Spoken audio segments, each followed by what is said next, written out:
السلام عليكم ورحمة الله. مرحبا بكم في أول درس من سلسلة دروس تعلم اللغة الفرنسية. هذا الدرس غادي نتعلموا فيه إن شاء الله تعالى. أول حاجة هي الحروف باللغة الفرنسية. من طبيعة الحال باش نتعلموا الحروف باللغة الفرنسية غادي نستعينوا فقط بواحد البرنامج سميتو الوورد. هنايا غادي نحلوا الوورد.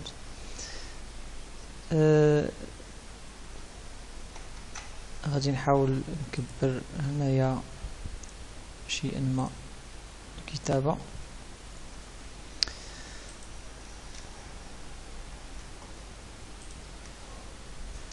من طبيعة الحال بالنسبة للحروف عندنا لا لتر أ أو حرف أ، عندنا حرف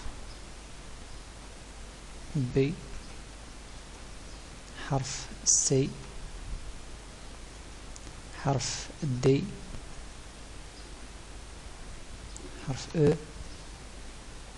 اف، جي، اش، اي، جي، كا، ال، ام، ان، او، بي، Q, R, S, T, U, V, W, X, Y, Z. من طبيعة الحال هادو هما الحروف اللي عندنا في اللغة الفرنسية والتي خصنا نتعلموها جميع. من طبيعة الحال هاد الحروف كي كتشوفوا حروف كبيرة. ما معنى حروف كبيرة؟ كنقولوا حنا باللغة الفرنسية les lettres en majuscule، les lettres en majuscule. دونك هادي كتسمى بالالفابي، الالفابي.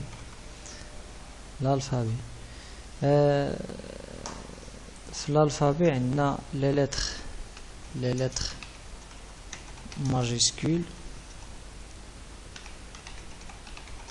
اللي هما لي لتر ماجيسكول اللي هما عندنا دروكا هما هادو. دونك كاينه لا لتر ا، هادي كتسمى لا لتر ا.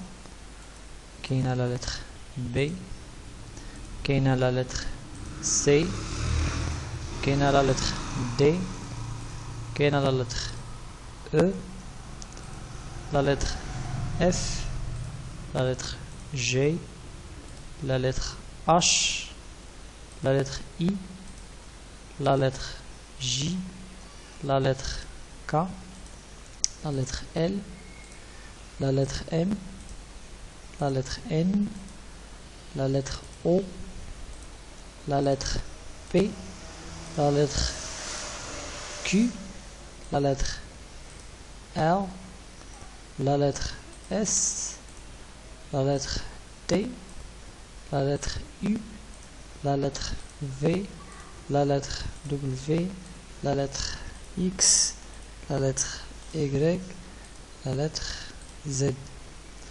دونك هادو بشكل عام لي لتر دو الالفابي. كنقولوا A, B, C, D, E, F, G, H, I, J, K, L, M, N, O, P, Q, R, S, T, U, V, W, X, Y, Z. هكذا كنكونوا انهينا الدرس ديال اليوم. تسناوني في الدرس اللاحق. السلام عليكم ورحمة الله وبركاته.